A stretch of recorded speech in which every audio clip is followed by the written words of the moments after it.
start part 5 just to answer some of the questions. Is why do I read these? Why is it so pretentious? It isn't supposed to be. They're axioms. They're MK Ultra activation codes.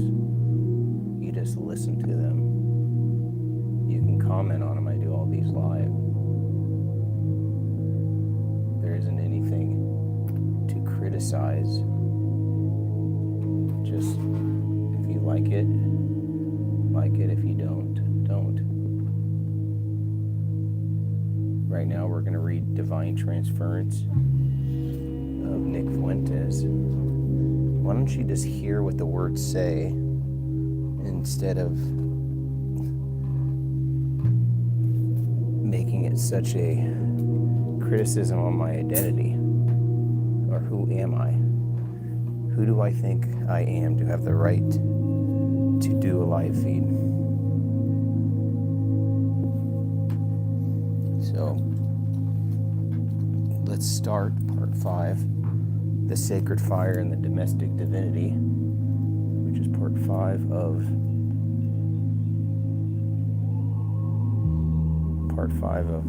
Divine Transference.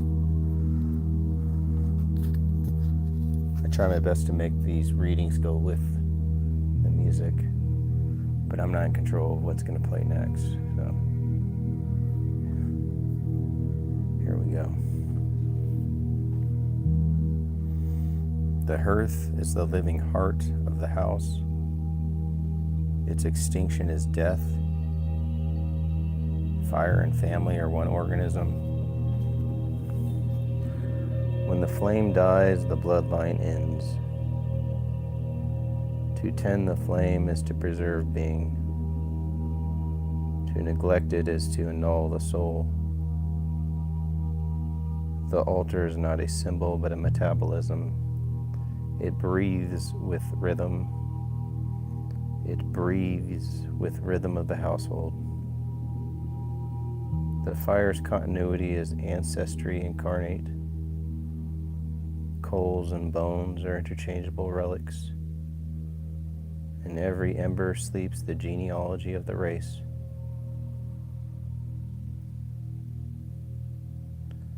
Fire is God made visible. The earliest theophany. To feed the flame is to commune with divinity.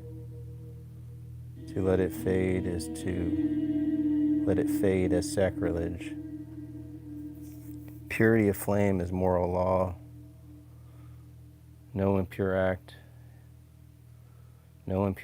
is in its presence, no impure wood is in its body. The sacred fire consumes offerings as the soul consumes memory. It is both benefactor and judge, nourisher and witness of virtue. Fire thinks, feels, and remembers. It is a moral intelligence disguised as heat. What's up? What's up? A lot of people think I'm just blabbering nonsense, but like I told you in the beginning of this video, these are MK Ultra passwords, activation codes, written by me, read by me. I'm an artist in downtown Phoenix. Check out my art at zuccagallery.com. Ask any questions, comments. Let's begin again. The morning's first duty is resurrection, to stir the ashes into life. Each dawn repeats the cosmogony. Creation rekindles from yesterday's death. Every family is a priesthood, every father the high priest of the flame. The first fruits belong to fire. Only what the God refuses may mortals eat. To eat without offering is theft. To drink without libation is blasphemy. The meal is the Eucharist of the hearth, man and God dying together on flame. Beneath the hearth lies the buried ancestor. Above it dances his spirit. The fire is the breath of the dead, kept alive by the living. Every offering to Agni or Vesta is a whisper to the shades below. Flames domesticated, ghosts transformed into guardians, the hearth mediates between tomb and table, between man and God. To kneel before the fire is to speak to one's own soul in ancestral form.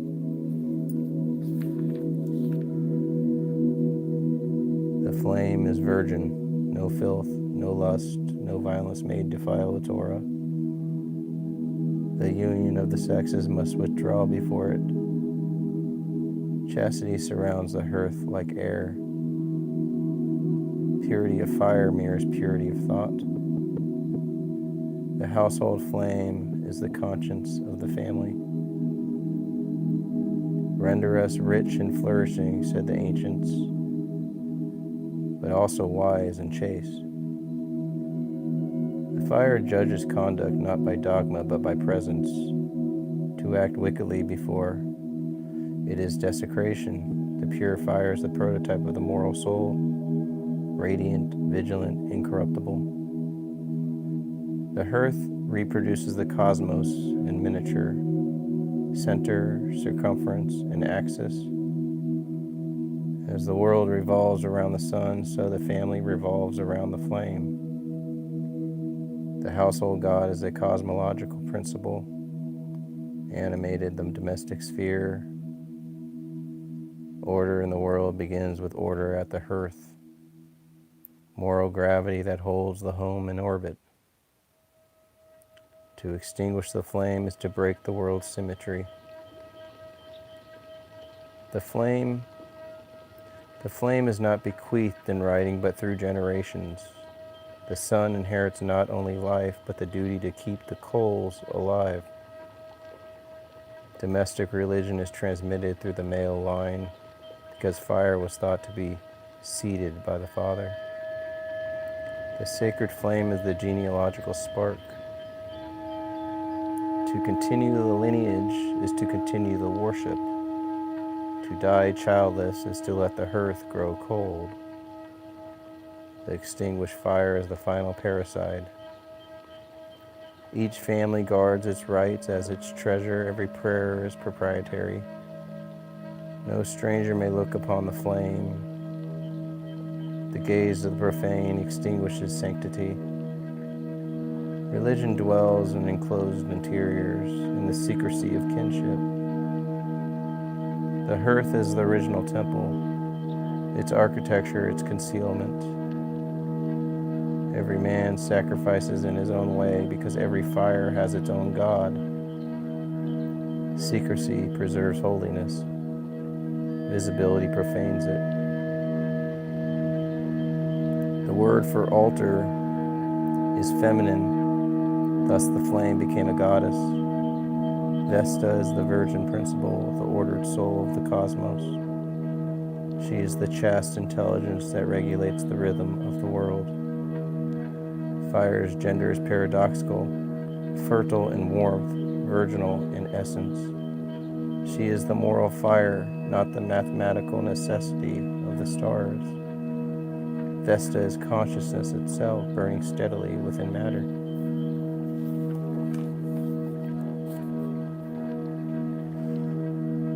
The worship of the fire and the worship of ancestors are two halves of one creed. The fire is the visible soul, the ancestor the invisible flame. Hearth equals tomb equals continuity. Every living family sits above its own dead, eating in their own company.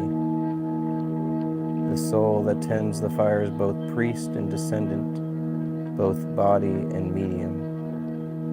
Domestic religion is the metaphysics of inheritance, immortality as perpetual maintenance.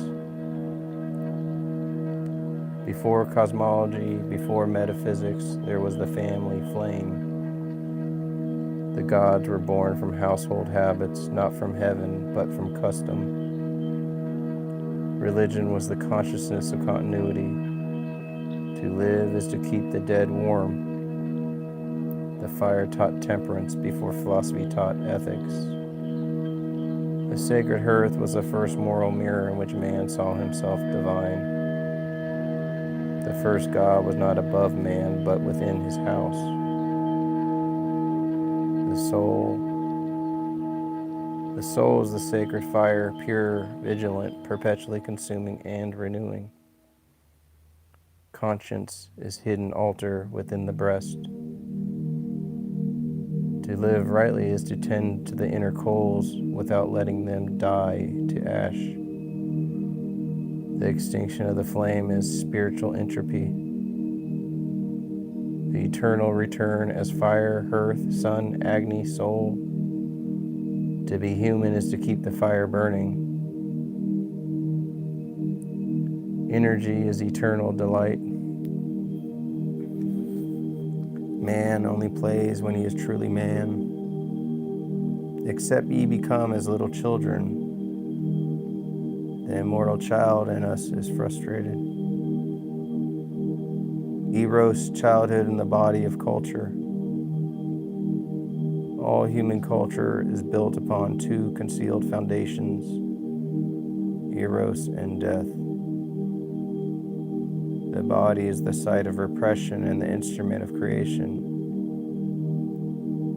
Repressed energy becomes civilization. Neurosis is its cost. To recognize repression is to rejoin the body to the mind, to restore culture to its flesh. Every cathedral is built from sublimated desire, every empire from disciplined death. Civilization is the erotic body of the species, disciplined by the fear of decay. The unconscious is the fossil record of childhood. What the adult represses, the child remembers without knowing. Childhood is the unseparated state. Consciousness and desire are one body. To dream is to regress, to return to the age before repression. The adult psyche is a museum of lost childhoods. Every neurosis a misremembered game. The paradise of infancy survives in fragments, thumb, breast, word, gaze. The paradise of infancy survives in fragments, thumb, breast, word, gaze. Adult sexuality is not natural, it is a political settlement. The genital function is the treaty imposed by the royalty principle upon the polymorphous pleasure. What we call normal is the most successful repression. Every perversion is a rebellion of the infantile body against genital empire. Normality is tyranny, perversion, memory. Civilization is organized around the genital, but culture is born from the whole body. Humanity begins with prolonged helplessness. Dependency is the origin of morality. Love begins as need. Parenthood extends infancy into the social order, hence the family as primal institution.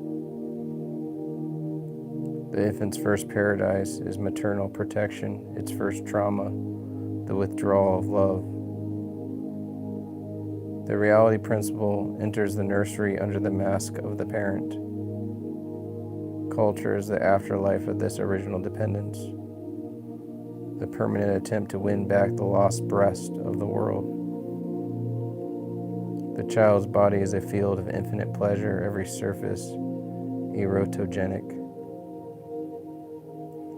The infant plays with itself as the gods once played with creation. What we name perverse is simply the memory of an unrestricted Eden. Shame is the first exile, modesty, the price of culture. To call the child perverse is to confess the adult's amnesia. Polymorphous perversity is innocence rediscovered under psychoanalytic light. The reality principle is the police of pleasure. To live in society is to internalize the threat of losing love. Every law is the voice of a parent internalized in fear. The unconscious remains loyal to its first sovereignty, the pleasure principle. Culture, morality, and labor are forms of sublimated obedience. Neurosis is the rebellion of eros against its domestication. Play is the pure activity of the pleasure principle, purposeless yet meaningful. The child plays, the mystic plays, the artist plays. To play is to redeem activity from necessity, to make labor erotic. Adam fell when play became serious business. The perfection of man is not toil, but play. The joyful play of eternal generation, the return of eros, is the return of play as civilization's highest form. The body is the first and final metaphysics. To forget the body is to forget being. The soul is not imprisoned in flesh. The soul is the flesh, remembering its own delight. Philosophers dream a pure mind. Mystics remember pure body. The regeneration of the flesh is the only resurrection. Every mystic is a materialist in disguise. Civilization is the collective symptom of repression. Art, law, and money are sublimated pleasures. Neurotic play made sacred. The economy of scarcity is the adult distortion of the infant's abundance. The market is a game of ownership, eros repressed, then replayed as competition. Rationality is the camouflage of desire. Utility, the parody of pleasure. Every civilization carries within it the dream of its childhood, play, gift, festival. Eros is the energy of the body, energy is eternal, delight. The child's erotic curiosity is the prototype of art and thought. The rediscovery of childhood is the redemption of labor. The future demands the transformation of work into play.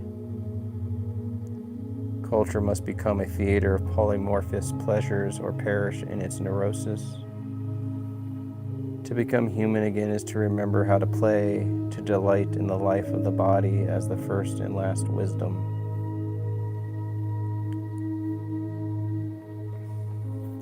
That is the end of part 5. I'm going to start part 6 after I drink something, and then I'll come back. I'll see you guys.